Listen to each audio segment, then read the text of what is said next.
Welcome to the AFR Saints channel, where we provide you daily content on your favorite team, the New Orleans Saints. Do us a favor and hit that subscribe button. Be sure to leave your comments below and smash that like button. Who dat?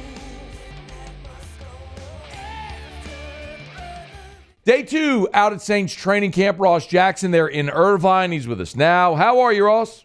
Hey, buddy. Doing great. Glad to be here with you. Always our pleasure, man. What was the highlight of day 2? Yeah, I think the biggest thing that I would probably highlight from day 2 is that the defense has started off very, very strong. Another 2 interceptions today. Some good jobs sniffing out things over in the screen game over the defensive side as well. We saw Paulson Adebo with an interception on Derek Carr. Rodri Teamer with an interception on Jake Haener.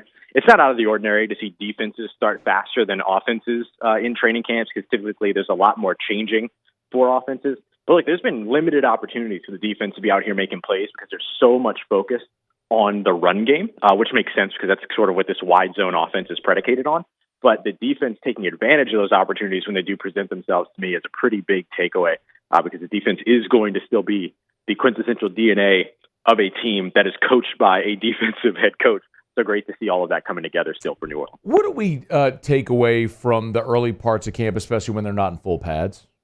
Yeah, it's tough, right? This is one of those ones where you're really looking for the additional details on, hey, were guys in the right alignments? Were they where they were supposed to be? Are they hitting their run fits and things like that? You have to kind of go through the boring conversation a little bit, right? The kind of in-depth inside football conversation to really know if these guys are kind of doing the thing.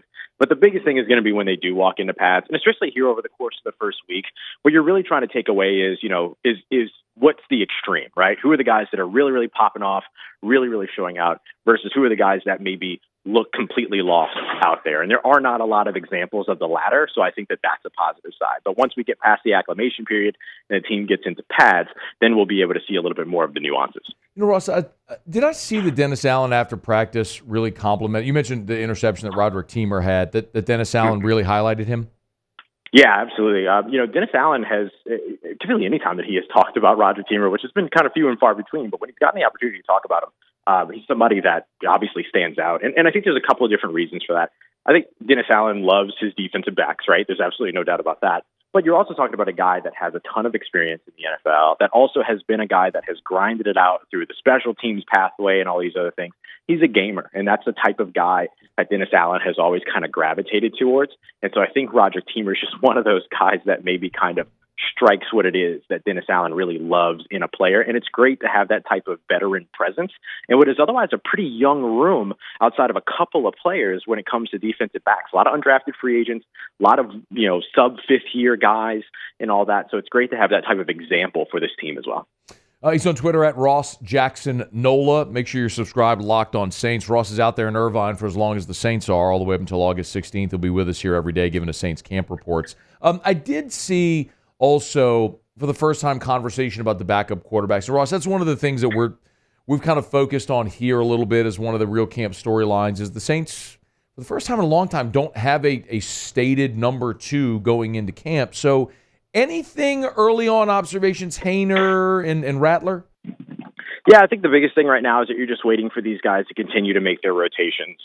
You're going to see, one guy starting off with second team, which is what we've seen so far with Jake Haener, and Spencer Rattler with the third team, and then eventually you'll see Spencer Rattler move up to the second team, with Jake Haener taking some third team reps and things like that. So once they kind of get into a little bit more of that rotation and the back and forth, I think that that's going to be the part where we're really going to see a lot more of the kind of fireworks between these two. I will say that, look, Jake Haener continues to look comfortable. He threw an interception today to Rodri Teamer, but he just continues to look comfortable in this offense and in this scheme. And Spencer Rattler's in a situation where he's still kind of navigating and getting settled and all these other things. So I think we're a few practices away from these two really sort of coming to blows. But when we got to see them kind of really get after it during OTAs and things like that and mandatory minicamps, it was particularly entertaining. So really looking forward to seeing both these guys. I think both of them are unique fits in different ways for this offense. Spencer Rattler has the athleticism that you like for a guy that might be able to improv and create some additional plays outside of structure, while Jake Haener has that operation, quick processing, get the ball out quickly type of mentality that you like to see in terms of being able to cleanly execute the offense. So both of them are going to stand out in their own respective ways. It's going to be about who makes the bigger plays. But I do think both of these guys, Matt, make the roster. It's just going to be in what order. maybe it's a commentary on the Saints as a whole whenever I ask you about the backup instead of the starter, but I think right. there are probably questions about the starter.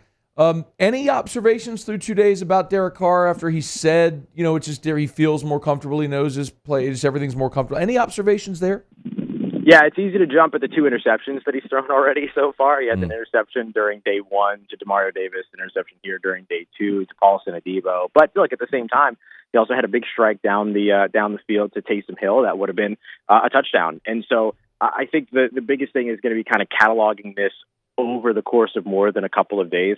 I do think that there is a sense of comfort with him in this offense and kind of understanding things. I've asked a few players about, how they feel that he's been sort of acquiescing to this offense, and they believe that this is a very comfortable situation for him, and the way that Clint Kubiak is kind of preparing this offense and kind of serving it on a platter for the offensive weapons, including Derek Carr over on that side. They feel that this is really going to accentuate what it is that this team has the ability to do well. So I think the biggest thing right now is just waiting for these guys to maybe find their rhythm in this offense. As we mentioned earlier, defenses typically start out faster than the offenses that they're going up against in training camps.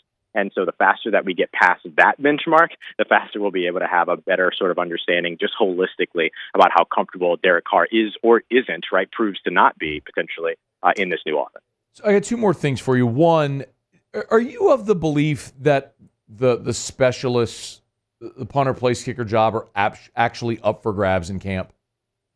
I am of the belief that both can be jostled free. I think the way that I look at it is that I think that Blake Grupe and Lou Hedley are still firmly in their positions. But I don't believe, based upon what we saw last year, where the Saints moved off and did something that they typically don't do, which is move off of incumbents to go to new faces in both of those positions. I don't believe that the Saints won't believe what they're seeing if Grupe struggles and his competition, Charlie Smith, starts to stand out. And then similarly, if Lou Hedley struggles and his competition, Matthew Hayball, starts to stand out. So Grupe was 8 of 8 yesterday in some very short distance kicks, while Lou Hedley had a few shanks on his punts. But is still working on that sort of more traditional NFL punt style. So I think if things continue to go one way and continue to dip for one of these guys that's the incumbent, I don't think that they're comfortably set enough that they can get by with bad performances and keep their jobs. I think that that's where guys like Matthew Hayball and Charlie Smith could see the door open and make things interesting. What are we looking for on day 3? Day 3, the big thing I want to see is more passing from this offense. I get it. This is an offense predicated on the run game. But goodness, we want to see what the quarterbacks can do in this system. So I'm hoping that we get to see a little bit more action when it comes to the offense. We've seen 2 strong days from the defense. You'd like to see the offense start to bounce back and start to show that they got their sea legs a bit and that they're ready to go and drive some more of this competition here in training camp. On Twitter at Ross Jackson Nola. Y'all give him a follow. Make sure you're subscribed to Locked On Saints every day. Saints podcast. Make sure you're subscribed there if you want all the deets from Saints camp. Ross will have it for you there. We appreciate it, Ross. Thanks. Talk to you tomorrow, man. Always a pleasure, dude. Take care. Stay safe. Talk to you soon. Hey, thanks so much for watching.